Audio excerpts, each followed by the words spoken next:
Bismillahirrahmanirrahim. Assalamualaikum warahmatullahi wabarakatuh. Alhamdulillahi ala ihsanih wa syukru lahu ala taufiqihi wa amtinanih wa asyhadu an la ilaha illallah wahdahu la syarika lahu ta'ziman li sya'nih wa asyhadu anna Muhammadan abduhu wa rasuluhu da'ila ridwanih. Allahumma salli alaihi wa ala alihi wa ashabi wa ikhwanih. Hadirin hadirat yang dirahmati oleh Allah Subhanahu wa taala, kita lanjutkan bahasan kita dari penjelasan dari Sahih Al-Bukhari. Kita masuk pada bab ke-53, babu al-wudu minan naum wa man lam yara minan na'sah wan na'satain awil khafqah wudu'an.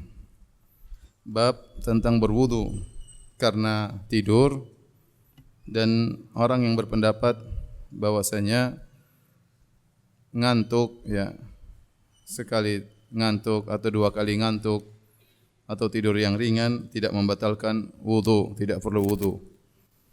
Bab ini menjelaskan tentang perselisihan para ulama tentang apakah tidur membatalkan wudu atau tidak.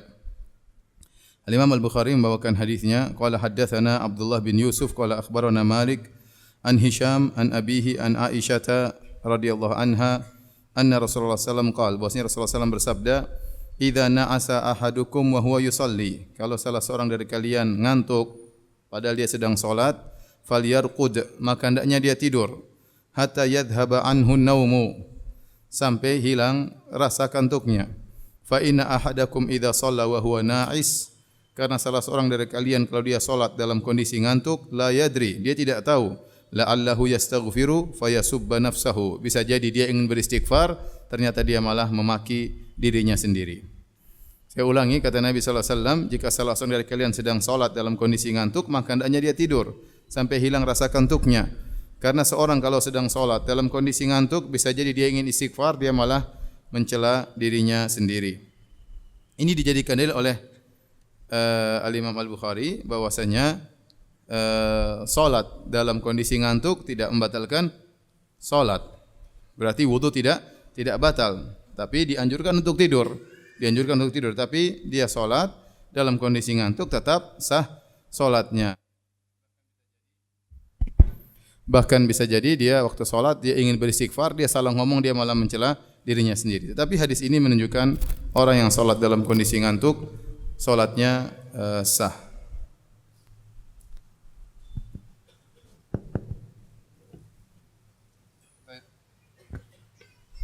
Ikhwan dan akhwat yang dirahmati Allah Subhanahu wa taala, permasalahan apakah an-naum, tidur,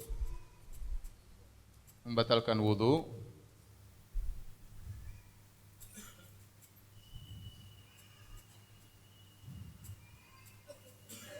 Maka ada khilaf, ya. Ada yang mengatakan bahwasanya tidur pembatal wudu. Pembatal wudu secara mutlak.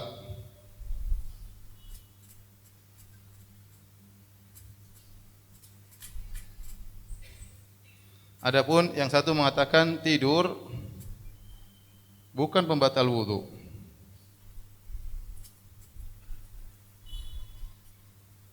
tapi dia adalah madhinnatul hadath. Maksudnya rawan terjadi hadas, rawan timbulnya hadas. Dalam hal ini apa, ya? Kentut, ya, atau buang angin sedikit. Jadi ada khilaf apakah tidur itu sendiri membatalkan wudu, ya, atau hanya sekedar madhinnah. Dia bukan batal wudu, tapi sangat dikhawatirkan orang kalau tidur bisa batal wudu. Bagi yang berpendapat tidur membatalkan wudu secara mutlak, di antaranya Al-Muzani. Al-Muzani ini murid langsung Al-Imam Syafi'i rahimahullahu taala. Dia punya buku namanya Mukhtasar Al-Muzani, yang salah satu buku pegangan, buku induk dari mazhab Syafi'iyah. Karena Al-Muzani mengumpulkan dalam buku tersebut sebagian dari kitab Al-Um dari Imam Syafi'i rahimahullah, dan dari ceramah-ceramah langsung yang dia dengar, pelajaran langsung dari Imam Syafi'i rahimahullah ta'ala. Dia punya buku namanya Mukhtasar Al-Muzani, dan dia dalam Mukhtasar Al-Muzani sering menyelisih Imam Syafi'i rahimahullah ta'ala, ya. Dia mengatakan, Imam Syafi'i mengatakan demikian, saya berpendapat demikian. Dialah Al-Muzani yang terkenal juga punya bukunya namanya Syarhus Sunnah lil Muzani, buku tentang akidah salaf, tentang akidah Ahlussunnah wal Jamaah. Ya, kalau barang siapa ingin tahu akidahnya Imam Syafi'i, baca kitab Mukhtasar Al-Muzani, itulah akidah salafus saleh ya. Al-Muzani berpendapat bahwasanya tidur membatalkan wudu secara mutlak, baik sedikit maupun banyak. Pokoknya namanya tidur, kalau sudah tidur maka membatalkan apa? Wudu. Pendapat yang kedua, dan ini jumhur ulama, jumhur mayoritas ulama bahwasanya tidur tidak membatalkan wudu, tetapi rawan ya menimbulkan hadas. Oleh karenanya khilaf di kalangan mereka, tidur bagaimanakah yang membatalkan wudu?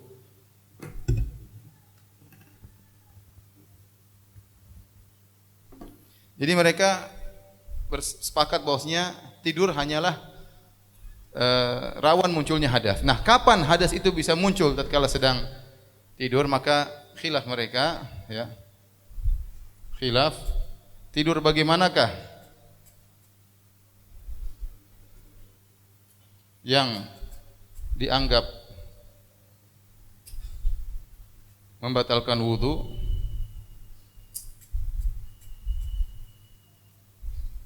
Artinya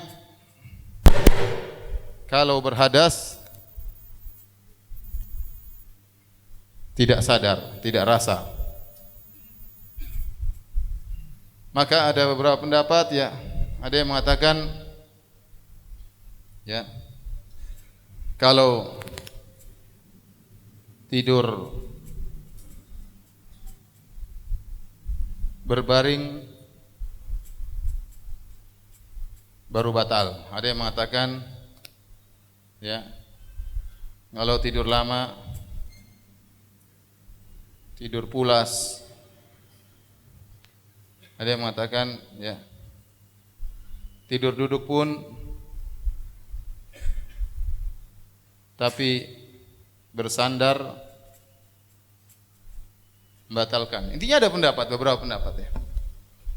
Intinya ada beberapa pendapat bahwasanya tidur bagaimanakah yang membatalkan wudu? Karena mereka mengatakan tidur bukan membatalkan wudu.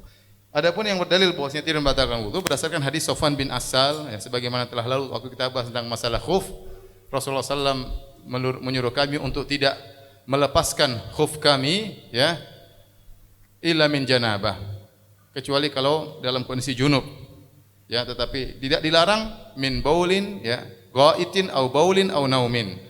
Selama seorang hanya sekedar gara-gara buang air besar atau buang air kecil atau tidur, maka tidak perlu melepas khuf. Hanya melepas khuf kalau junub, baru harus apa? Mandi. Ini sudah kita bahas pada pertemuan lalu. Di situ hadis Sofwan bin Asal, Nabi mengatakan walakin min ghaitin au baulin au naumin. Akan tapi khuf tidak perlu dilepas kalau karena BAB, buang kecil apa? BAK ya? Ini tidur. Di sini Nabi SAW menyamakan antara BAB, BAK dan tidur, berarti sama-sama membatalkan apa? Wudu. Kalau wudu terbatalkan gara-gara BAB atau buang air kecil atau tidur, kita pakai khuf nggak usah kita lepas, kita cuma usap di atasnya. Tapi kalau junub harus apa? Harus lepas. Di sini dalil mereka bahwasanya Nabi menggandengkan antara tidur, BAB dan BAK, ini semuanya pembatal apa? Wudu. Oleh karenanya Al-Muzani rahimahullah berdalil bahwasanya tidur secara mutlak membatalkan wudu. Mau tidur sebentar, mau tidur lama, yang penting tidur. Kalau seorang sudah tidur, sudah mimpi, berarti dia sudah tidur, berarti batal wudunya. Ini namun diselisih oleh para jumhur ulama karena dalil yang lain disebutkan para sahabat tidur nunggu salat, Nabi enggak salat Isya, Nabi belum keluar-keluar, belum datang-datang untuk jadi imam, sampai para sahabat tertidur, sampai takhfiqu ru'usuhum, sampai kepala mereka begini. Apa? Sampai terletak dagunya di dadanya, sampai ketiduran. Ya, menunjukkan mereka tidur, begitu salat mereka langsung tsumma yusalluna wa la yatawadda'un. Mereka langsung salat tidak pakai wudu. Nah, para sahabat tidur. Sampai di sini dalam sebagian riwayat disebutkan terdengar suara mereka ngorok ya. Sebagian mereka sampai terdengar suara mereka ngorok, begitu qomat mereka langsung apa? Salat. Bahkan Ibnu Hajar menyebutkan riwayat, ya. Mereka sampai tidur ala junubim, sampai mereka berbaring. Bukan cuma tidur duduk sampai berbaring, begitu qomat mereka langsung berdiri, langsung apa? Salat. Nah, hadis-hadis seperti itulah kemudian menjadikan dalil oleh para jumhur ulama bahwasanya tidur itu bukan membatal wudu. Buktinya para sahabat mereka tidur dan mereka salat tanpa berwudu. Oleh karenanya tidur bagaimana yang membatalkan wudu? Itulah khilaf di kalangan mereka, di kalangan para jumhur ulama. Namun wallahu alam bisawab, sebagaimana pernah saya sampaikan, pendapat yang kuat adalah kata Nabi SAW, al-ainani wika usih, bahwasanya dua mata adalah pengikat dubur. Kalau dua mata tertutup, maka pengikatnya akan terlepas dan orang bisa jadi buang angin tanpa dia sadari. Oleh karenanya tidur bagaimana yang membatalkan wudu? Tidur yang benar-benar pulas. Kalau seorang benar-benar tidur, dibangunkan sampai bangun, itu batal. Tapi kalau langsung dia sadar, itu berarti belum batal.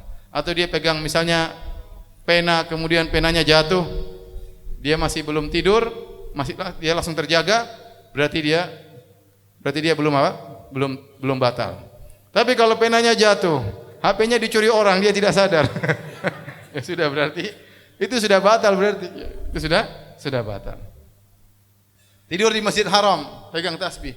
Sebagian orang, subhanallah, tidur. Bangun. Gum. Bangun. Saya lihat sendiri tuh, ada orang tidur. Bangun. Sana wudu. Saya enggak tidur. Subhanallah. Tadi ente tidur. Sekarang ente baru tasbih lagi. Ya, jadi yang benar kalau tidur pulas, apapun cara tidurnya. Mau tidur dalam kondisi duduk, dalam kondisi berjalan, dalam kondisi sujud, selama dia tidur pulas dan tidak sadar apa yang terjadi di sekelilingnya, maka ilahnya tadi bahwasanya dua mata ini bisa menahan dubur. Tatkala orang benar-benar tidur pulas, dia buang angin, dia tidak akan apa? Sadar. Ada yang berpendapat bahwasanya di antara pendapat ulama, kalau tidurnya duduk maka tidak membatalkan wudu. Kenapa? Kalau dia duduk, kalau dia buang angin, dia pasti harus angkat dulu. Angkat dulu sebagian bokongnya, baru kemudian dia lepaskan anginnya. Ya, oleh karenanya kalau selama dia tidur dalam kondisi duduk tidak membatalkan wudu. Dan ini pendapat sebagian ulama. Ada sebagian ulama berpendapat demikian. Sampai akhirnya satu hari dia pergi ke masjid, dia dapat di salat Jumat ada orang nunggu salat sambil dalam kondisi tidur dalam kondisi duduk. Tahu-tahu orang tersebut buang angin. Dalam kondisi duduk buang apa? Angin. Ternyata ada orang dalam kondisi duduk bisa buang angin dan dia tidak sadar. Dia ditegur sama ulama tersebut, "Ya akhi, ente buang angin salat." Kata dia, "Ente yang buang angin bukan saya." Sejak itu dia fikihnya berubah. Bahwasanya orang kalau sudah tidur pulas, ya, mau tidur dalam kondisi apapun, maka dia terbatalkan wudunya. Ya, ini khilaf tentang masalah yang kita sebutkan.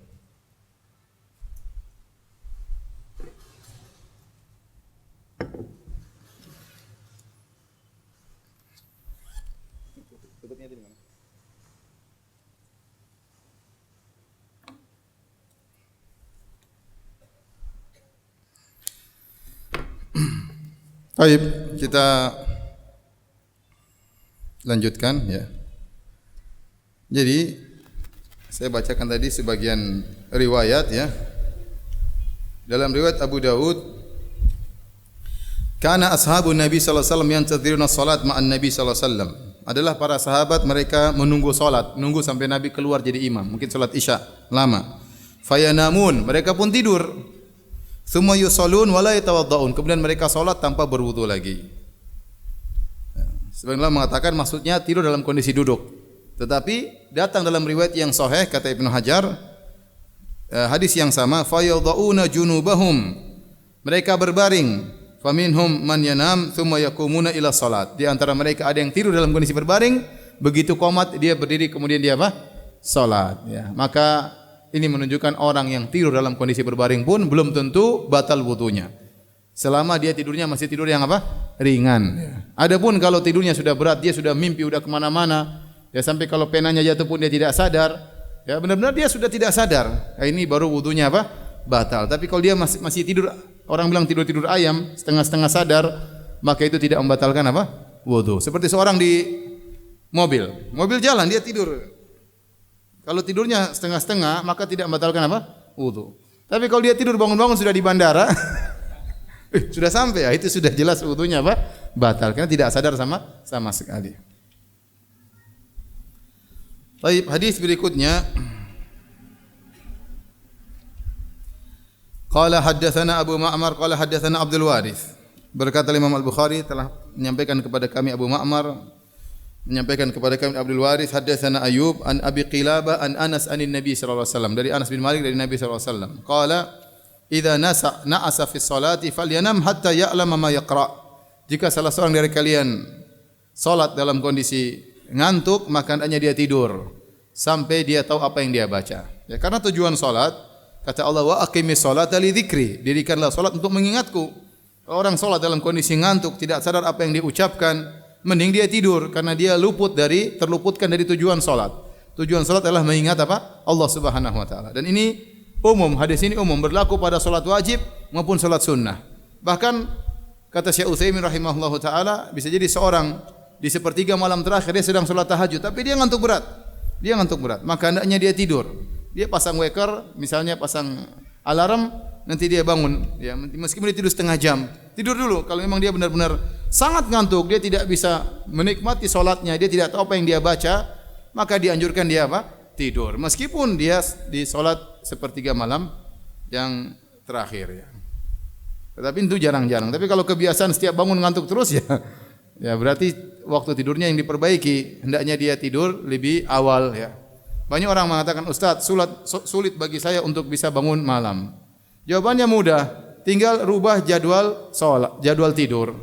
Kalau antum biasanya bangun jam 5, ya, kemudian tidurnya jam 10, bangun jam 5, ya udah dimajukan tidurnya jam 9, bangun jam 4. Kalau bangun jam 3, tidurnya jam 8. Gampang kan? Gampang, tapi prakteknya susah. Tapi sebenarnya begitu, tinggal rubah jadwal tidur aja. Rubah jadwal tidur. Tapi kalau orang bertekad berdoa kepada Allah sebelum tidur agar dibangunkan salat malam, insyaallah dibangunkan oleh Allah meskipun dalam kondisi sangat ngantuk. Bagaimana dengan salat fardu, Ustaz? Belum salat Isya tapi ngantuk berat. Kata para ulama, kalau ngantuk berat dan belum salat Isya, kalau dia bisa tidur dan terbangun sebelum waktu salat Isya habis, maka tidak apa-apa dia tidur dulu. Ya, maka tidak mengapa tidur. Misalnya dia belum sholat asar, tapi dia sangat ngantuk sekali.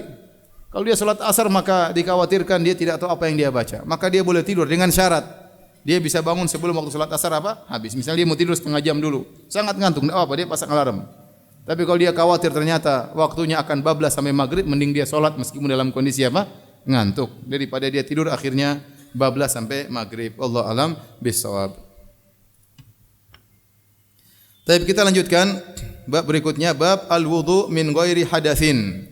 Bab tentang berwudu meskipun tidak batal, meskipun tidak ada hadas. Bab tentang dianjurkannya berwudu meskipun tidak dalam kondisi berhadas.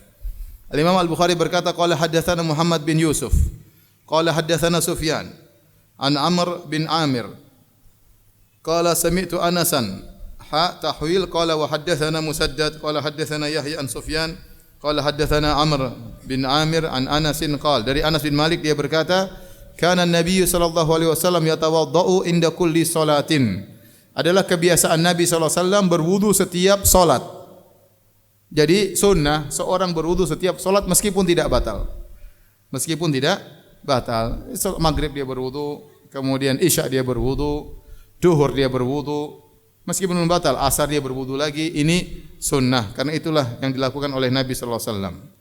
Qultu kaifa kuntum tasnaun? Bagaimana yang kalian lakukan? Aku bertanya, bagaimana yang kalian lakukan? Qala yujzi'u ahadana alwudu'u ma lam yuhdits. Cukup bagi kami satu wudu meskipun beberapa salat selama tidak berhadas. Selama tidak berhadas, ya. Ya, kata Nabi sallallahu alaihi wasallam hadis yang lain, innallaha la yaqbalu salata ahadikum idza ahdatha hatta yatawadda. Sungguhnya Allah tidak menerima salat salah seorang kalian dari kalian jika dia berhadas sampai dia berwudu. Kalau dia berhadas salatnya tidak terima sampai dia berwudu baru dia salat. Mafhum mukhalafah dari hadis ini, selama dia tidak berhadas, dia tidak wajib untuk apa? Wudu. Dia tidak wajib untuk wudu. Namun barang siapa yang mengulang-ulang wudu setiap salat maka dianjurkan, ya. Saya punya teman ada seorang Arab Saudi, dia selalu begini ya. Kita maghrib sampai Isya di Masjid Nabawi. Biasanya sampai orang tidak wudu, sampai isya kemudian langsung sholat. Tetapi dia kebiasaannya begitu azan dia pergi berwudu. Padahal dia tidak batal. Dia menjalankan sunnah ini. Setiap azan dia pergi ke toilet berwudu balik lagi. Kalau kita malas bolak-balik sekalian aja. Nah, tapi dia selalu setiap kawan saya sekarang jadi dosen di Madinah, setiap kali dia azan dia berwudu meskipun dia tidak batal, ingin menjalankan sunnah Nabi sallallahu alaihi wasallam. Hadis berikutnya, qala haddatsana Khalid bin Makhlad, qala haddatsana Sulaiman, qala haddatsani Yahya bin Sa'id, qala akhbarani Bushair bin Yasar, qala akhbarani Suwaid bin Nu'man, qala kharajna ma'a Rasulillah sallallahu alaihi wasallam ama Khaybar. Kata Suwaid bin Nu'man radhiyallahu anhu, kami bersafar bersama Nabi sallallahu alaihi wasallam, keluar bersama Nabi sallallahu alaihi wasallam waktu perang Khaybar. Hatta idza kunna bi Sahba, tatkala kami tiba suatu tempat namanya Sahba, sallalana Rasulullah sallallahu alaihi wasallam al-asr, maka Nabi pun mengimami kami salat asar. Falamma shalla da'a bil at'imah. Setelah selesai salat, Nabi minta didatangkan makanan. Falam yu'ta illa bisawiq. Ternyata tidak didatangkan makanan kecuali sawiq. Sawiq itu gandum yang sudah dihancurkan jadi lembut, dicampur dengan minyak sehingga enak untuk dimakan, mudah untuk dimakan. Fa akalna wa syaribna, maka kami pun makan dan kami pun minum. Tsumma qama Nabi sallallahu alaihi wasallam ila al-maghrib. Kemudian Nabi sallallahu alaihi wasallam bangun, kemudian Nabi sallallahu alaihi wasallam pergi salat maghrib. Famadmadha, Nabi hanya berkumur-kumur. Tsumma shallana al-maghriba, kemudian Nabi mengimami kami salat maghrib, walam yatawadda, dan Nabi tidak berwudu. Jadi di antara dalil bahwasanya Nabi membolehkan satu wudu untuk dua salat. Nabi tidak mengulangi wudu lagi. Dalam hadis sebelumnya tadi, kana yatawaddau fi kulli salat. Nabi berwudu setiap kali salat. Hadis ini menunjukkan Nabi wudu sekali untuk salat asar dan salat apa? Maghrib. Dan ini juga dalil bahwasanya makan tidak membatalkan wudu. Masih banyak orang tidak tahu, menyangka makan membatalkan apa? Wudu, ya. Makan tidak membatalkan wudu kecuali makan daging onta. Kecuali makan daging onta. Adapun daging kambing, daging tempe, daging tahu, maka tidak membatalkan wudu, ya. Jadi Nabi makan sawiq, gandum, kemudian Nabi hanya berkumur-kumur, kemudian Nabi salat. Ini dalil bahwasanya selama wudu tidak batal, maka wudu tersebut boleh diulang-ulang untuk beberapa kali salat, ya. Tapi biasanya orang kalau sudah 3 kali salat dia sudah berat, ya, menahan, ya, mending dia berwudu karena ada larangan seorang salat dalam kondisi wa huwa yudafiul akhbathan, dia sedang menahan buang air besar atau buang angin, ya, ini maka sebaiknya dia buang hajat kemudian dia berwudu kembali. Taib. Hadis berikutnya bab ke-55. Babun minal kabair alla yastatira min baulihi. Bab di antara dosa besar adalah seorang tidak bersih dalam kencingnya, tidak bersih dalam cebok setelah kencing. Tidak bersih dalam cebok setelah kencing. Al-Imam Al-Bukhari berkata, Abu Abdullah Al-Bukhari rahimahullah, qala haddatsana Utsman, qala haddatsana Jarir an Mansur an Mujahid an Ibni Abbas. Qala marra an-nabi sallallahu alaihi wasallam bihaitin min hitanil Madinah aw Makkah. Suatu hari Nabi sallallahu alaihi wasallam melewati haid. Haid itu kebun. Kebun dari kebun-kebun yang ada di kota Madinah atau kebun-kebun yang ada di Mekah. Fasami'a sauta insanain yu'adzabani fi quburihima. Maka Nabi mendengar suara 2 orang yang sedang diazab dalam kuburan mereka berdua. Faqala Nabi sallallahu alaihi wasallam berkata, yu'adzabani wa ma yu'adzabani fi kabirin. Sungguhnya 2 orang ini sedang diazab. Dan tidaklah mereka diazab dalam perkara yang besar. Tsumma qala, kemudian Nabi berkata, bala, kana, bahkan mereka diazab pada perkara yang besar. Kana ahaduhuma la yastatiru min baulihi. Salah satunya adalah orang yang tidak bersih cebok dari kencingnya. Wa kana al-akharu yamshi bin namimah. Adapun yang satunya diazab karena berjalan ke sana kemari, ya, dalam rangka namimah, mengadu domba. Tsumma da'a bi jaridin fakasaraha kisratain. Kemudian Nabi minta didatangkan pelepah korma. Fakasaraha kisrain. Kemudian Nabi belah menjadi 2. Fa wada ala kulli qabrin minhuma kisratan. Maka Nabi meletakkan masing-masing pelepah tersebut di salah satu dari kuburan. Satunya kuburan yang ini, satu kuburan yang satunya. Faqila lahu, maka ditanya kepada Rasulullah, "Ya Rasulullah, lima fa'alta hadza?" Kenapa Anda melakukan ini? Karena aneh. Nabi minta didatangkan pelepah korma, dibelah dua, kemudian ditancapkan kepada dua kuburan tersebut. Qala, Nabi mengatakan, la'allahu an yukhaffafa anhuma ma lam taybasa. Semoga kedua orang ini diringankan azabnya selama dua pelepah korma ini, jaridah korma belum kering. Au ila an yaybasa. Dalam riwayat, semoga azab kedua orang diringankan sampai dua pelepah korma ini kering. Taib, hadirin dan hadirat yang dirahmati oleh Allah Subhanahu wa taala. Hadis ini menjelaskan tentang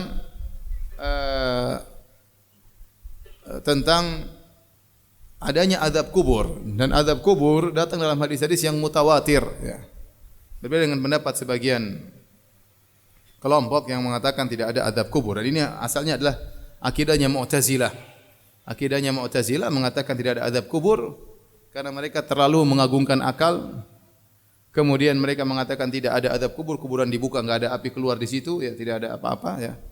Kemudian juga mereka mengatakan dalil-dalil yang menunjukkan adanya azab kubur adalah dalil-dalil yang ahad, bukan mutawatir. Namun ini dibantah oleh para ulama bahwasanya dalil-dalil tentang azab kubur banyak dalam Al-Qur'an dan juga dalam hadis-hadis Nabi sallallahu alaihi wasallam. Ini masalah akidah. Intinya hadis-hadis tentang adanya azab kubur, hadis-hadisnya mutawatir, ya. Oleh karenanya kita dianjurkan untuk berdoa tatkala tasyahud akhir, kita berdoa apa? Allahumma na'udzubika min adzabi jahannam wa min adzabil qabr. Ya Allah, aku berlindung kepada Engkau dari azab neraka jahanam dan dari azab kubur, dari azab kubur. Mereka orang-orang Mu'tazilah berpendapat bahwasanya untuk masalah fikih kita boleh mengambil hadis ahad. Hadis ahad maksudnya apa? Yang meriwayatkan hadis tersebut kurang dari 10 sahabat. 1 sahabat, 2 sahabat, 3 sahabat, 8 sahabat, 9 sahabat. Selama belum 10, maka dikatakan hadis ahad. Untuk hadis ahad dalam masalah akidah tidak diterima. Ini adalah bid'ah, ya. Bid'ah dalam masalah akidah yang diyakini oleh orang-orang Mu'tazilah. Ya, sehingga mereka menolak banyak hadis-hadis yang berkaitan dengan akidah, ya. Padahal hadisnya mutawatir. Contoh seperti mereka menolak hadis tentang ru'yah. Ru'yatullah azza wa jalla yaumul qiyamah. Allah bisa dilihat pada hari kiamat kelak. Bahkan di antara kelezatan yang paling lezat pada hari kiamat kelak di surga adalah memandang wajah Allah Subhanahu wa taala. Mereka tidak beriman dengan hal ini. Kata mereka hadisnya ahad, padahal hadisnya mutawatir. Diriwayatkan sekitar 25 sahabat lebih, 26 sahabat lebih. Contohnya mereka mengatakan tidak ada azab kubur, padahal hadis-hadis yang berkaitan azab kubur sahabat banyak, mutawatir. Mutawatir itu lebih dari 10 sahabat. Mutawatir maknawi, ya. Jadi hadisnya sahih bahwasanya ada azab kubur. Di antara sekian banyak hadis-hadis yang menjelaskan tentang adanya azab kubur adalah hadis ini. Hadis ini. Nah, mereka orang Mu'tazilah mengatakan kalau urusan fikih amaliyah kita boleh berdalil hadis ahad, ya. Seperti salat duha hadisnya hadis ahad, ya. Misalnya salat rawatib, qabliyah, ba'diyah, hadisnya hadis ahad. Paham? Dan banyak masalah fikih kebanyakannya hadis apa? Hadis ahad. Kata mereka kalau masalah fikih boleh hadis ahad. Kalau masalah akidah tidak boleh kecuali harus hadis mutawatir. Mereka mengatakan demikian. Dan bantahannya banyak. Di antaranya Nabi SAW mengirim Mu'adz bin Jabal untuk berdakwah ke negeri Yaman. Mu'adz bin Jabal waktu berdakwah negeri Yaman untuk mengislamkan orang-orang Yahudi atau mengislamkan orang-orang Nasara, Mu'adz berbicara tentang masalah akidah. Dan dia sendirian atau banyak orang? Dia cuma sendirian, ahad sendiri. Ya. Kalau ternyata periwayatan dalam masalah akidah tidak bisa diterima kecuali 10 orang, repot. Ya. Misalnya saya mau berdakwah ke Jepang, saya mau berdakwah ke Eropa, saya sendiri tidak bisa diterima. Harus berapa orang? 10 orang. Karena kalau saya sendiri masih ahad, harus mutawatir. Sementara Mu'adz bin Jabal sendirian dan dia mendakwahkan orang Yahudi Nasrani dengan masalah akidah dia sendirian. Nah, mereka membuat kaidah ini bahwasanya untuk masalah fikih boleh hadis ahad, untuk masalah akidah harus mutawatir. Nah, mereka bingung dalam sebagian masalah fikih bercampur dengan masalah akidah. Contoh seperti apa hukum berdoa setelah tasyahud akhir dengan berlindung dari 4 perkara.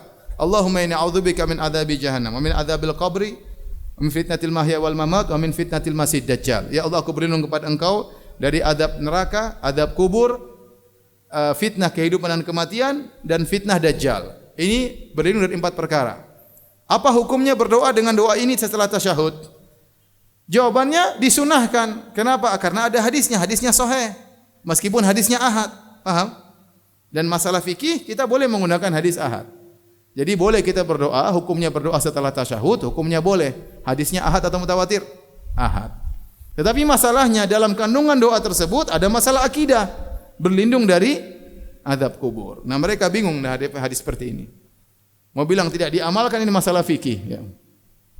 Mau bilang diamalkan, dalamnya ada masalah apa? Akidah. Antum paham atau tidak? Yang benar. Jadi ya, ini kaidah mereka tidak. Kita bantahan terhadap mereka sangat mudah. Antum bikin kaidah ini bahwasanya tidak diterima kecuali hadis mutawatir dalam masalah akidah. Mana dalilnya yang mutawatir? Paham? Terapkanlah kaidah ini pada kaidah antum. Antum mengatakan bahwasanya wahai orang-orang Mu'tazilah, diikuti oleh sebagian kelompok di zaman sekarang ini, bahwasanya tidak boleh meyakini masalah akidah kecuali hadisnya mutawatir. Kita katakan kaidah antum ini akidah. Paham? Kaidah antum ini adalah suatu apa? Akidah. Mana dalilnya secara mutawatir bahwasanya ada kaidah seperti ini? Jawabannya jangankan hadis mutawatir, hadis ahad juga tidak ada. Hadis ahad, hadis palsu pun tidak ada. Baik. Namun secara umum beriman kepada azab kubur adalah iman masalah gaib, ya. Oleh karenanya orang baru meninggal dunia sebenarnya sudah disiksa. Allah mengatakan, "Walau tara idh yatawaffal ladzina kafarul malaika yadribuna wujuhum adbarahum wa dhuqu adzabal hariq." Kata Allah, seandainya engkau bisa melihat tatkala orang-orang yang kafir dicabut nyawanya oleh para malaikat, dipukul wajah mereka dan dipukul punggung mereka. Jadi sejak mereka dicabut sudah disiksa oleh malaikat, tapi tidak ada yang lihat. Tidak ada yang lihat. Bisa jadi seorang kafir meninggal dalam kondisi tersenyum tapi dia sedang disiksa. Rohnya sedang dicabut dan disiksa oleh malaikat. Ini perkara gaib. Ya. Kalau seandainya terlihat malaikat cabut kemudian rambutnya berdiri semuanya, keluar asap dari telinganya. Semua orang kafir begitu, semua orang enggak ada yang kafir kalau begitu. Kamu kalau kafir nanti matimu kayak gini, ya repot. Semua orang akan masuk Islam, tapi ini perkara yang gaib. Maka tidak ada yang lihat. Roh tatkala dicabut, tatkala disiksa, dimasukkan dalam kubur, disiksa oleh malaikat Munkar dan Nakir, maka ini tidak ada yang melihatnya, suatu yang gaib. Namun kata para ulama, di antaranya Syekh Utsaimin rahimahullah taala, terkadang Allah perlihatkan, terkadang. Namun hukum asalnya tidak. Ini perkara yang gaib. Terkadang Allah perlihatkan untuk membuktikan pada sebagian hamba-hambanya, namun pada aslinya perkara yang gaib. Ya, kalau semua azab kubur ketahuan, maka semua orang akan beriman. Nih orang kafir lagi diazab. Maka tidak ada lagi ujian dalam kehidupan dunia ini. Karena semua orang tahu orang yang mati dalam kondisi kafir, tukang maksiat sedang diazab. Orang semua akan beriman. Orang semua akan beriman. Makanya Nabi mengatakan, laula alla tadafanu. Kalau bukan khawatir kalian tidak akan saling menguburkan, Allah akan membuat kalian mendengar azab kubur. Tapi kalau setiap orang dengar azab kubur, dia takut untuk menguburkan kawannya. Waduh. Baru jalan kuburan sudah dengar orang teriak-teriak. Ngeri. Ya. Oleh karenanya manusia tidak ada yang mendengarnya. Dan dalam hadis ini Nabi diperdengarkan oleh Allah Subhanahu wa taala. Sehingga Nabi mendengar dua orang yang sedang diazab. Kemudian Nabi mengatakan, "Innahuma la yu'adzabani." Sungguhnya dua orang ini sedang diazab. Wa ma yu'adzabani fi kabirin. Dan dua orang ini diazab bukan karena perkara yang besar. Ada yang mengatakan, banyak pendapat, Ibnu Hajar menyebut dalam Fathul Bari, di antaranya perkaranya besar. Makanya Nabi mengatakan, "Bala, innahu kabir." Justru ini perkara besar. Maksudnya apa? Ada yang mengatakan perkara tersebut besar, namun dipandang remeh oleh dua orang ini. Dianggap namimah itu perkara yang ringan, dianggap cebok enggak baik, apa tidak serius, tidak sempurna, itu dianggap perkara yang ringan. Padahal itu besar di sisi Allah Subhanahu wa taala. Wa tahsabunahu hayyinan wa huwa 'indallahi 'azim. Kalian menyangka itu perkaranya ringan, namun di sisi Allah adalah perkara yang besar. Ada yang mengatakan yang dimaksud dengan perkaranya tidak besar tapi besar, maksudnya perkaranya itu mudah untuk meninggalkannya. Orang tidak namimah mudah, udah tahan mulut, tidak usah namimah kan gampang. Membersihkan kemaluan setelah buang air kecil mudah, tinggal disiram selesai. Apa susahnya? Tetapi mereka mengeremehkan, dianggap tidak melakukannya padahal sangat mudah melakukannya, innahu kabir, tapi dia ternyata dosa besar. Dan ini pendapat yang dipilih oleh Syekh Utsaimin rahimahullahu taala. Intinya mereka berdua melakukan dosa besar, yang satu namimah, yang satu tidak bersih dalam cebok setelah buang air kecil. Maka keduanya diadab oleh Allah Subhanahu wa taala. Kemudian Nabi sallallahu alaihi wasallam meminta didatangkan pelepah korma. Tolong matikan. Kemudian Nabi sallallahu alaihi wasallam membelah korma tersebut menjadi dua, satu ditancapkan ke salah satu kuburan, satunya di kuburan yang lain. Para sahabat heran. Mereka bertanya, "Lima fa'alta hadza ya Rasulullah? Kenapa Anda melakukan ini?" Kata Nabi sallallahu alaihi wasallam, "La Allah yukhaffifu anhu ma lam yaibasa." Semoga Allah meringankan siksaan dua orang ini selama belum kering. Selama belum kering. Taib.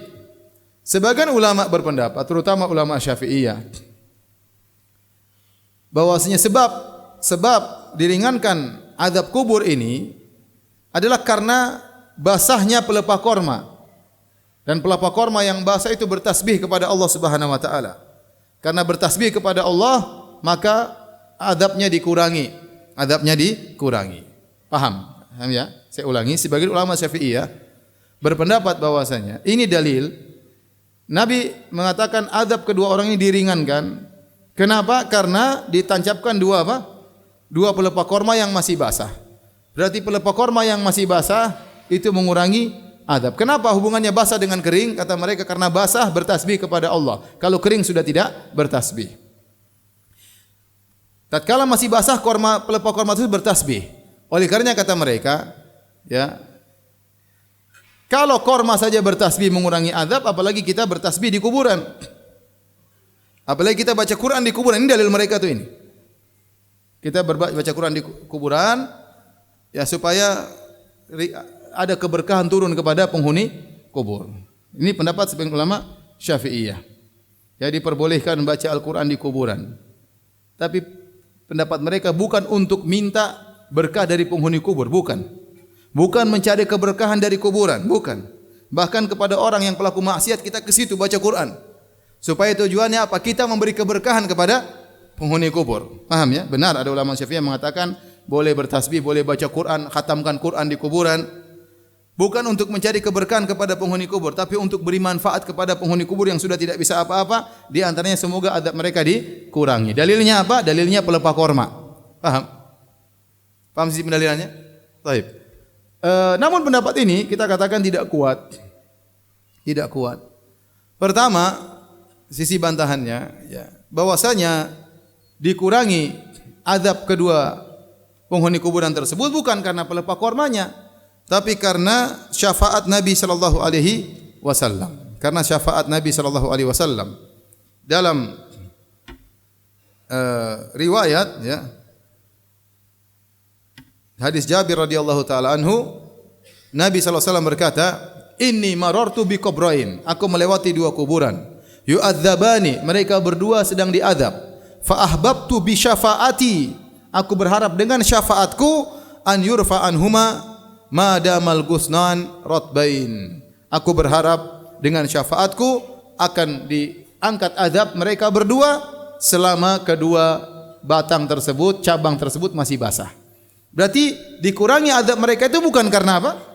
Bukan karena basah keringnya pohon korma atau pelepah korma, tapi karena apa? Karena doa Nabi SAW. Dalam riwayat bisyafaati.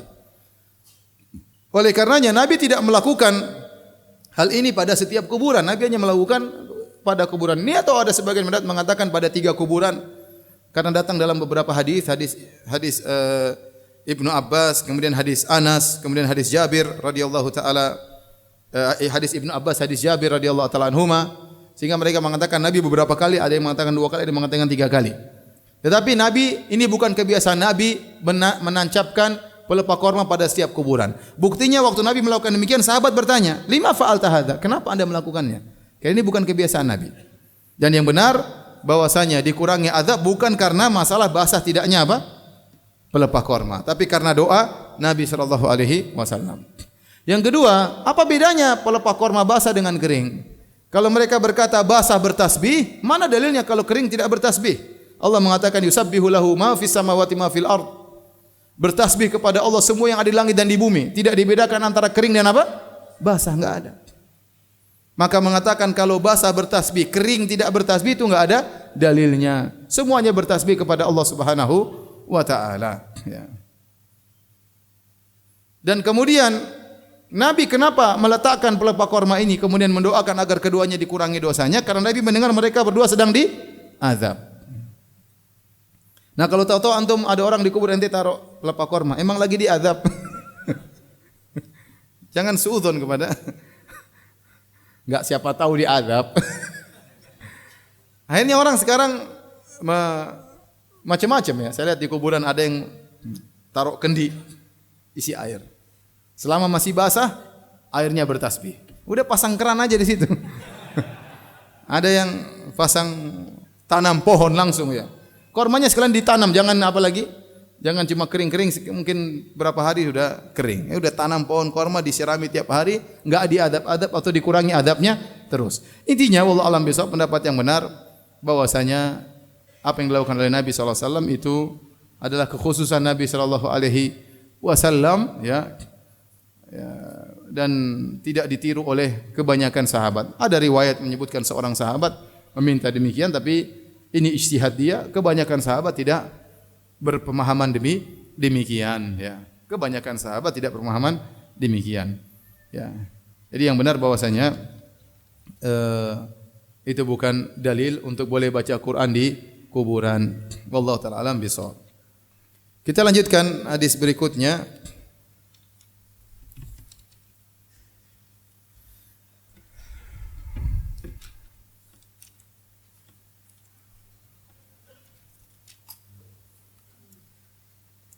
Bab ma jaa fi ghuslil baul.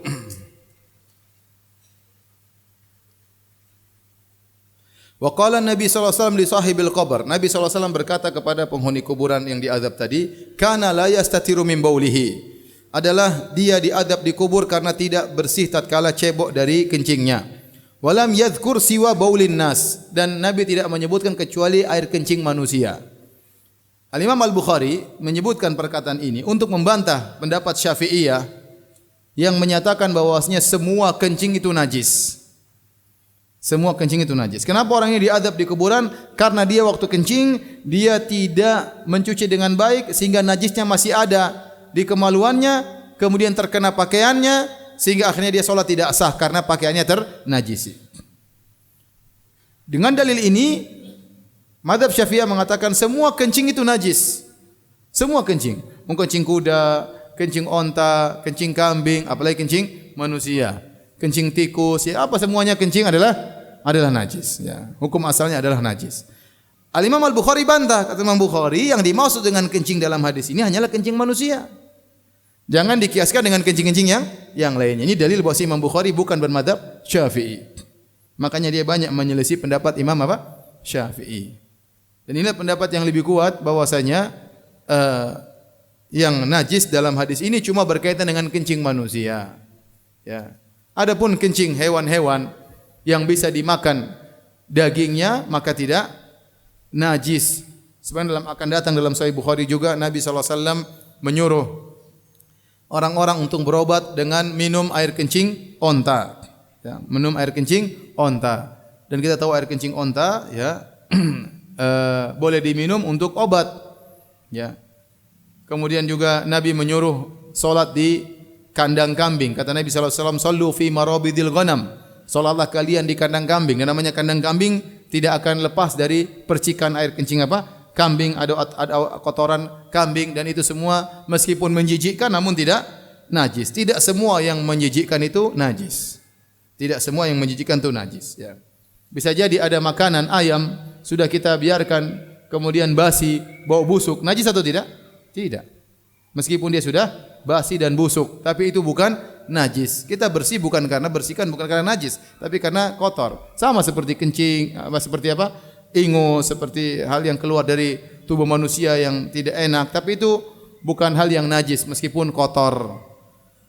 Oleh karenanya dalil menunjukkan bahwasanya boleh minum dari kencing onta Dan ini dikiaskan kepada hewan-hewan yang boleh dimakan, maka air kencingnya tidak najis. Seperti kencing ayam, ya. Kotoran ayam itu tidak najis. Kotor, iya kotor, tapi tidak najis. Kencing kambing, kotoran kambing itu tidak najis. Ya. Sebagaimana kencing onta. Adapun hewan yang tidak boleh dimakan, maka ada khilaf lagi di kalangan para ulama. Ada yang mengatakan bahwasanya tidak najis kecuali yang datang dalam nas seperti rauth. Rauth adalah kotoran himar atau kotoran kuda, itu disebut dengan rauth. Selain itu maka tidak najis. Nah, sebagian ulama mengkiaskan himar, rauthnya kotorannya adalah najis. Kenapa himar enggak boleh dimakan? Oleh karenanya semua hewan yang tidak bisa dimakan itu kotorannya najis, ya. Tapi intinya di sini saya ingin menjelaskan bahwasanya Imam Al-Bukhari membantah pendapat mazhab Syafi'iyah yang menyatakan semua kencing adalah najis. Wallahu ta'ala alam bisawab.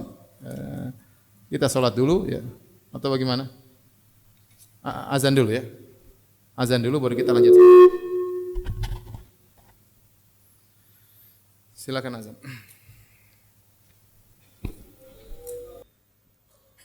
Ustaz, bagaimana dengan ibadah kami apabila di saat mandi wajib tidak benar hingga saat ini berdua terus mandi seperti biasa, ya. Jadi kita katakan mandi wajib ada yang minimal, ada yang optimal, ya. Yang minimal yang penting kita berniat mandi wajib dan basah seluruh tubuh kita, maka sah. Ya, seluruh basah tubuh kita sah, mandi seperti biasa, maka mandi wajibnya apa? Sah, ya. Yang optimal kita mandi sesuai dengan sunnah Nabi sallallahu alaihi wasallam. Itu kita bersihkan kemaluan terlebih dahulu, kemudian kita berwudu, setelah itu baru kita basahkan kepala, ya, kemudian kita sebelah kanan, kemudian sebelah kiri, kemudian selesai, ya. Tapi kalau selama kita sudah berniat mandi junub, meskipun mandinya mandi biasa, maka sudah sah. Jadi insyaallah enggak mengapa. Cuma setelah dia belajar sunnah, hendaknya dia mandi sesuai dengan sunnah Nabi sallallahu alaihi wasallam. Ustaz, apa yang harus kita lakukan apabila saat mandi junub kita berhadas? Misal di tengah-tengah sedang mandi, tiba-tiba kita buang angin. Apa yang harus kita mengulangi dari awal? Kalau ternyata tatkala kita mandi sudah basah seluruh tubuh, sudah basah berarti sudah sah. Kapan tubuh kita seluruhnya sudah basah dengan air, berarti mandi junub kita sudah apa? Sudah sah.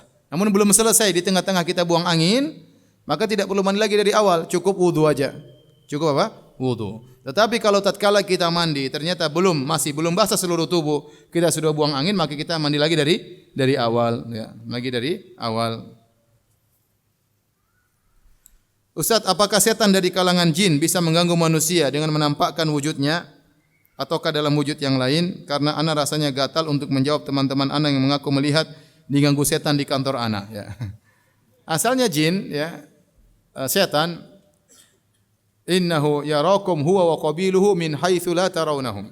Sungguhnya setan dan pengikutnya, ya, melihat kalian di mana kalian tidak melihat mereka. Hukum asalnya jin tidak kelihatan, ini hukum asal. Terkadang dia menampakkan dirinya, ya, dalam bentuk-bentuk tertentu seperti yang dialami oleh Abu Hurairah radhiyallahu anhu tatkala setan menjelma ingin mencuri harta sedekah, ya, maka ditangkap oleh Abu Hurairah radhiyallahu taala anhu.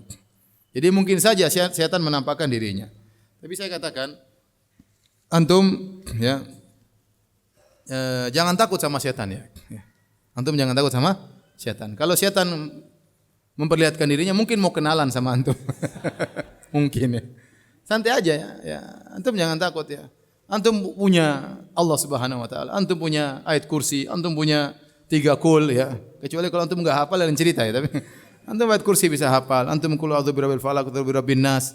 Antum jangan takut. Ada a'udzubillahi minasyaitonir rajim, ya. Dan insyaallah enggak ada masalah, ya. Antum pokoknya jangan takut, cuek aja, ya. Cuek, dan kalau dia datang ketemuin, ya. Datang baca baca doa, ya. Antum juga jangan cari ketemu dia. Tapi kalau dia datang, ya cuekin aja, jangan apa? Jangan. Sebagian orang digoda, sebagian orang tidak. Dalam satu rumah terkadang sebagian digoda, sebagian tidak. Sebagian digoda, sebagian. Kalau antum rajin baca Quran, antum zikir pagi petang, antum jaga pandangan, tidak melihat hal yang haram, insyaallah setan ngapain goda antum, ya? Setan ngapain goda antum, ya? Dia juga setengah mati mau menjelma menjadi sesuatu ya, tidak mungkin tidak mudah bagi dia karena itu keluar dari hukum asal dia. Hukum asal dia tidak apa? Tidak kelihatan ya. Berarti antum enggak usah takut ya. Antum asalnya kelihatan ya kan. Jadi kalau dia muncul antum baca doa enggak usah takut. Adapun sebagian teman yang digoda di kantor melihat macam-macam ya sudah. Ente enggak usah. Ente suruh dia berzikir, suruh baca doa, ya enggak usah takut sudah. Kalau ente takut setan senang. Kapan setan tahu antum takut, setan malah senang ya. Sebagian ikhwan-ikhwan di Jogja ya atau sebagian tempat mereka membeli tanah atau menyewa kos-kosan yang situ orang takut karena ada setan yang muncul di situ. Ada kos-kosan setiap waktu tertentu setan yang muncul kemudian rambutnya terurai. Orang enggak berani ngekos di situ. Sampai dikasih harga murah. Teman-teman kos aja enggak ada masalah ya. Ya, kos aja. Yang dia muncul-muncul biarin aja. Cuek aja muncul udah tidur aja. Kenapa digubrisin? Ya, lama-lama dia capek sendiri kemudian dia apa? Pergi ya. Ada pondok dibangun saya tahu, orang takut beli tanah di situ karena di situ mengerikan. Teman-teman beli, sudah bangun pondok, sudah biarin aja. Ya sudah dia, yang penting kita bertakwa kepada Allah, baca Quran ya, setan lama-lama juga tidak betah tinggal di tempat yang diisi dengan ayat-ayat Allah Subhanahu wa taala. Maka saya katakan, di Arab Saudi saya hampir jarang dengar orang kerasukan, hampir enggak dengar saya dengar ada orang kerasukan. Kenapa? Karena di mana-mana azan dikumandangkan, orang salat di mana-mana, dukun dilarang ya. Dukun ditangkap mungkin dipenggal kepalanya, tukang sihir ditangkapin di sana. Ya, sehingga jin tidak terlalu leluasa untuk menggoda manusia. Tapi kalau tanah air ya, ada pohon besar dikeramatkan, kasih sajen, ada pohon besar dikasih sarung ya. Kasih baju ya, macam-macam ya. Benar-benar. Jadi jin benar-benar di apa namanya? Dihormati ya. Lebih dihormati dari manusia ya. Makanya mereka leluasa untuk menggoda manusia. Jadi selama kita senantiasa ingat kepada Allah, baca Quran, mereka tidak leluasa para jin untuk menggoda manusia. Inti kita bertawakal kepada Allah, terutama tatkala keluar rumah, baca doa keluar rumah, Allahumma inna a'udzubika an adil au dhal au azil au zal au azlim au uzlam au ajhal au jahal alayya. Bismillah tawakkaltu ala Allah wa la quwwata illa billah. Insyaallah dijaga oleh Allah Subhanahu wa taala. Apakah mencium istri membatalkan wudu? Ini khilaf di kalangan para ulama, namun saya lebih condong bahwasanya menyentuh istri tidak membatalkan apa? Wudu. Mencium istri juga tidak membatalkan wudu. Datang dalam hadis Sunan Abi Daud, Nabi mencium Aisyah sebelum pergi ke masjid. Namun di sini perselisihkan oleh para ulama tentang sahih atau tidaknya. Tetapi secara umum menyentuh wanita tidak membatalkan wudu sebagaimana kita sering jelaskan berulang-ulang. Kecuali tatkala dia mencium istrinya kemudian keluar madhi karena syahwat keluar madhi, maka itu yang membatalkan wudu. Adapun menciumnya tidak membatalkan wudu. Apakah boleh berjualan di halaman masjid? Halaman masjid, kalau halaman masjid tersebut dipakai untuk salat, maka tidak boleh berjualan di situ. Ya, hendaknya memang halaman masjid tersebut dipersiapkan untuk salat, maka masjid bukan tempat untuk salat, untuk berjualan. Masjid untuk mengingat Allah ya, dan untuk beribadah kepada Allah Subhanahu wa taala. Makanya Nabi mengatakan, kalau kalian melihat orang berjualan di masjid, maka doakan keburukan kepadanya. La arbahallahu tijaratak. Semoga Allah tidak memberikan keuntungan bagi perdaganganmu ya. Ya, kalau ada orang yang mencari barang hilang bikin pengumuman, sungguhnya barang saya hilang di masjid, maka doakan semoga barangmu tidak kembali lagi kepadamu. Kenapa? Karena itu menyibukkan orang. Orang harusnya ingat kepada Allah Subhanahu wa taala, ingat mikir barang yang hilang. Oh ya, di mana hilang, ribut. Orang harusnya mikir Allah, mikir akhirat, akhirnya mikir perdagangan di masjid. Hendaknya kalau dia jualan di luar halaman masjid yang digunakan untuk salat ya.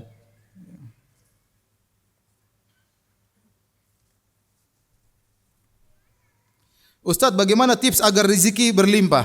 Saya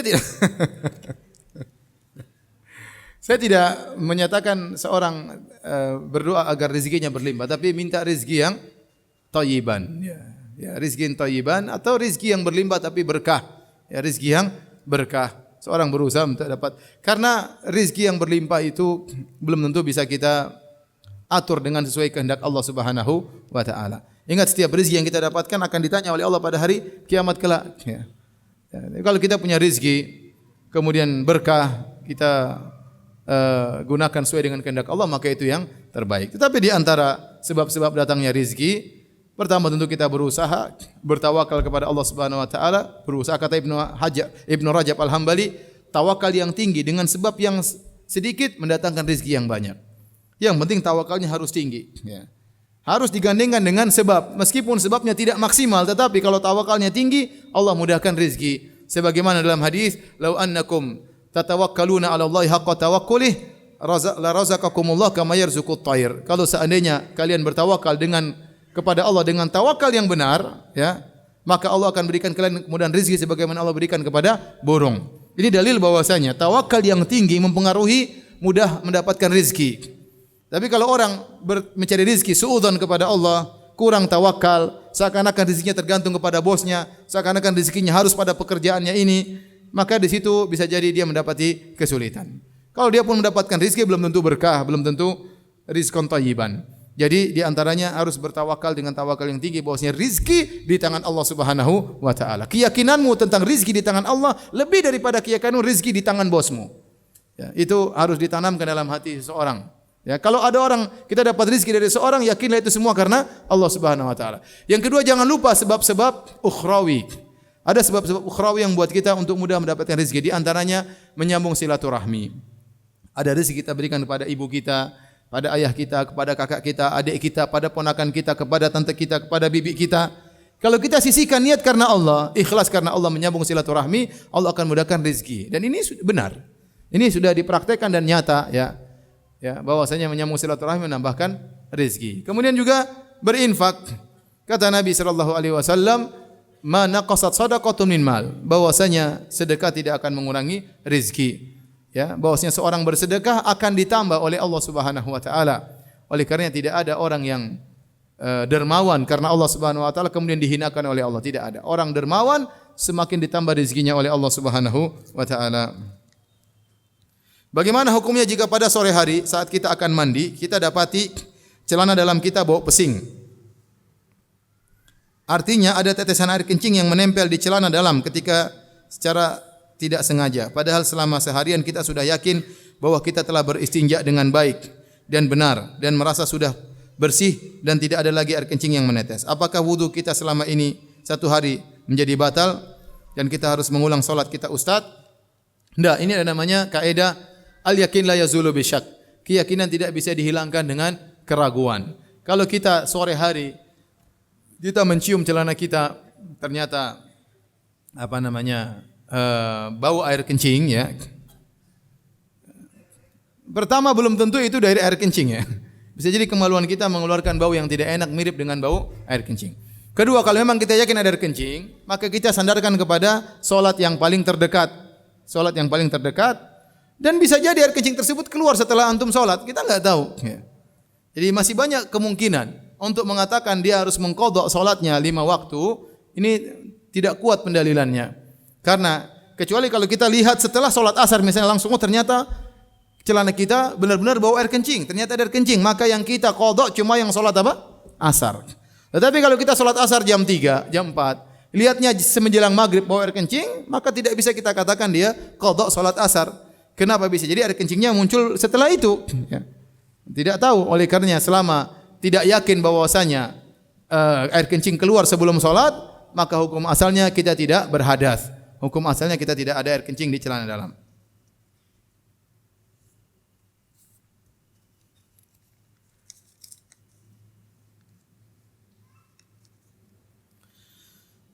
Ustaz, bagaimana kalau kita puasa Ayyamul Bid pas di hari ketiga kita batal? Mohon penjelasannya.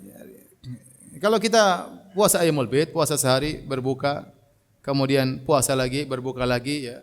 Kalau ternyata kita batal, ya kita lanjutkan aja. Kita batal berarti besoknya kita enggak usah puasa, besoknya lagi kita apa? Puasa lagi. Enggak ada masalah, ya. Karena kita ada halangan sehingga Ayyamul Bid yang kita lakukan. Ini Ayyamul Bid, ya. Oh, Ayyamul Bid, mohon maaf, Ayyamul Bid. Saya pikir puasa Daud. Kalau Ayyamul Bid 13, 14, 15. Misalnya tanggal 15 kita batal, kita boleh puasa hari yang lain. Bebas kapan saja. Karena disunahkan kita berpuasa sebulan 3 hari. Jadi antara hari yang terbaik adalah Ayyamul Bid. Seandainya seorang tidak bisa sempurna 13, 14, 15 bulan Hijriah, dia batal misalnya hari pertama, dia hanya puasa 14, 15, maka dia boleh puasa hari ke-16. Hari yang satu batal dia boleh puasa kapan saja. Dia boleh puasa nanti Senin, dia boleh puasa hari Kamis, enggak ada masalah.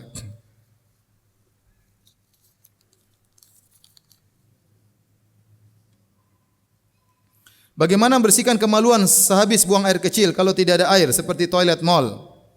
Boleh dibasuh pakai tisu, boleh. Pakai tisu sudah sah. Jadi di antara pengganti air adalah istijmar, ya. Pakai batu tapi di mall enggak ada batu ya. Jadi pakai tisu, pakai kertas boleh ya. Pakai kertas enggak ada masalah ya. Dan itu sah. Ini kita sudah lap, terutama kalau di pesawat terkadang kita susah pakai air, kita pakai tisu sudah sah. Jangan buang air kecil, buang air besar pun apa? Sah. Jadi maksudnya seorang yang la yastanzih min baulihi, dia tidak bersih tatkala buang air kecil, bisa beberapa kemungkinan. Pertama, dia kencing masih menetes kemudian dia sudah pakai celana dalam. Yang kedua, dia kencing, dia berdiri sehingga tidak maksudnya dia duduk ataupun berdiri namun dia tidak perhatian sehingga ada cipratan yang kembali mengenai bajunya misalnya. Maka seorang tatkala buang air kecil dia hati-hati, ya, dia angkat misalnya celananya tatkala buang air kecil sehingga tidak kecipratan kembali kepada pakaiannya.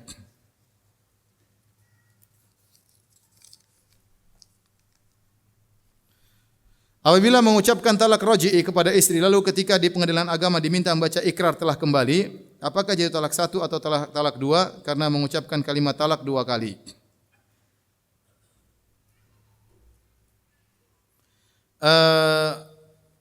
Kalau dia sudah menjatuhkan talak kepada istrinya, kemudian dia rujuk, maka tetap dihitung talak satu. Kalau di pengadilan disuruh menceritakan kembali, maka dia ceritakan, saya sudah mentalak istri saya. Jangan dia jatuhkan talak yang kedua. Tapi dia mengatakan, saya sudah pernah menjatuhkan talak kepada istri saya dan saya kembali. Tapi kalau dia mengatakan, saya talak kamu lagi, ya dua kali berarti. Tapi kalau dia mengatakan, dia menceritakan masa lalu, saya sudah mentalak istri saya dan sekarang saya kembali, maka tetap dihitung satu, tidak dihitung dua. Bagaimana hukumnya jika kemaluan seorang lelaki mengeluarkan suatu cairan putih? Apakah harus mandi junub atau berwudu? Kalau yang mandi junub itu hanya kalau keluar air mani. Air mani itu keluar dengan ada ada pancaran min ma'in dafiq, dari air yang terpancar, yang mengakibat setelah keluar terpancar tersebut menimbulkan futur, yaitu kelemahan. Itu terjadi ejakulasi, itulah air mani. Adapun jika keluar air tanpa ada ejakulasi, hanya sekedar syahwat kemudian keluar air dan meskipun ada rasa kelazatan, maka itu namanya air madhi. Itu tidak wajib mandi junub, hanya sekedar wudu dan membersihkan kemaluan dari air madhi tersebut. Tetapi kalau tidak ada syahwat, kemudian keluar air dari kemaluan, ya, apakah setelah kencing atau sebelum kencing, itu namanya al-wadi. Al-wadi itu hukumnya sama dengan kencing. Sama, berarti cuma hanya berwudu dan dibersihkan. Jadi yang wajib untuk mandi wajib hanyalah air mani. Air mani cirinya jelas, yaitu air yang kental, lengket dan keluar dengan pancaran, terjadi ejakulasi. Setelah itu seorang akan mengalami rasa lemas, yaitu namanya air mani. Itu yang wajib mandi junub. Demikian saja, wabillahi taufiq wal hidayah. Assalamualaikum warahmatullahi wabarakatuh.